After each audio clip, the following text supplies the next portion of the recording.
L'armée russe dément de son côté toute percée de ses défenses par les forces ukrainiennes.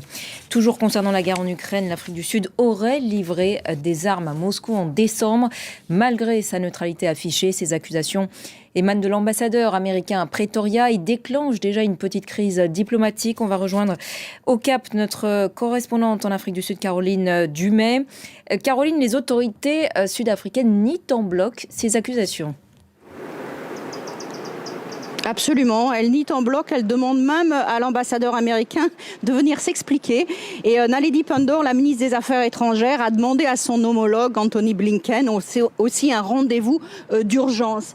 Alors, c'est vrai que les langues maintenant se délient un petit peu, hein, et il y a des choses qui sont un peu curieuses.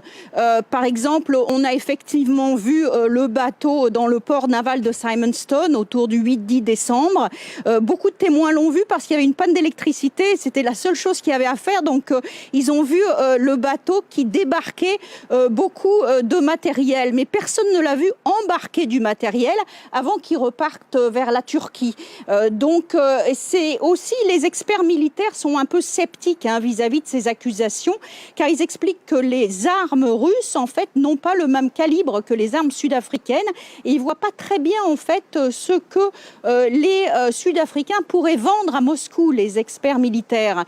Donc il y a beaucoup de questions sur ces accusations et une enquête a été lancée. On attend donc de voir vraiment ce qu'il en est. Et pourquoi, Caroline, une telle accusation aussi ouvertement, disons, de la part des États-Unis ?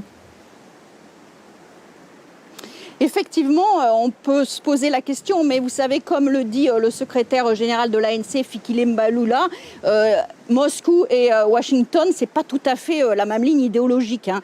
Donc, de toute façon, il y a des désaccords. Il y a surtout un gros désaccord sur Vladimir Poutine, parce que, vous savez, l'Afrique du Sud est dans le groupe des BRICS, hein, Brésil, Russie, Inde et Chine. Et il y a une grande réunion des BRICS, normalement, au mois d'août en Afrique du Sud.